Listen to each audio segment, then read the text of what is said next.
கையில் பணமே இல்லாத பரம ஏழைகள் போல பேசிக்கொள்ளும் திமுக மாமல்லபுரம் அருகே கலைஞர் அறிவாலயம் என்ற பெயரில் 12 ஏக்கர் பரப்பளவில் பிரம்மாண்ட கட்டடம் ஒன்றை கட்டி வருகிறது.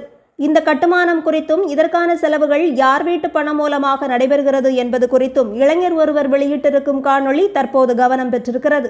அதாவது மாமல்லபுரம் கடற்கரையோரத்துல அண்ணா அறிவாலயம் 12 ஏக்கர்ல கட்டுறாங்களாங்க. நான் ஒரு 2 இயர்ஸ் அந்த பக்கம் போயிட்டு வரும்போது பார்த்தேன். நான் கூட ஏதோ கவர்மெண்ட் ப்ராஜெக்ட் போல, அது ரொம்ப பெரிய இடங்க. அவங்க இப்போ கட்டிட்டு இருக்கிறது ரொம்ப பெரிய இடத்துல கட்டிட்டு இருக்காங்க. நான் என்ன கேள்வினா, அதாவது நம்ம ஸ்டாலின் அப்பாவுக்கு 10,000 தான் வருமானம் இருந்தது. அதையும் டூர் போயிட்டு காலி பண்ணிட்டு இருப்பாரு. நம்ம உதயநிதி ஸ்டாலின் அவர்களுக்கு 3 கோடி தான் இருந்தது. அவரும் துபாய் வர போயிட்டு வந்தாரு, பாதி செலவா இருக்கும். ஆனா 12 ஏக்கர்ல இவ்வளவு ஒரு ப்ராஜெக்ட எப்படி இவங்க கட்டுறாங்க? எந்த காசுல கட்டுறாங்க? கவர்மெண்ட் காசுல கட்டுறாங்களா, இல்ல பார்ட்டி ஃபண்ட்ல கட்டுறாங்களா, இல்ல ஓன் காசுல கட்டுறாங்களா? இது யாருக்காவது தெரியுமா?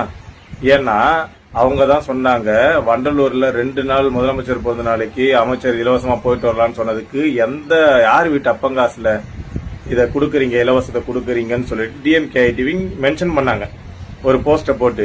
இப்ப அதே டிஎம்கே நான் கேக்குறேன், இது யார் வீட்டு அப்பங்காசுல கட்டப்படுது? இந்த அறிவாலயத்தால மக்களுக்கு என்ன யூஸ் இருக்கு? இது மட்டும்தான் என்னோட கேள்வி. அதாவது கவர்மெண்ட் ப்ராஜெக்டே இல்லாத ஒரு ப்ராஜெக்டுக்கு 12 ஏக்கர்ல இடம் வாங்கி திமுக தலைவர் கட்டுறாருன்னா அது யார் வீட்டு காசுல கட்டுறாரு? அகாடமிகளா இந்த கேள்விக்கு மட்டும் பதில் சொல்லுங்க. கத்துறதா இருந்தா கூட கத்துங்க. நீங்களே உங்க தலைவரை பார்த்து கேளுங்க, எந்த காசுல சார் கட்டுறீங்க?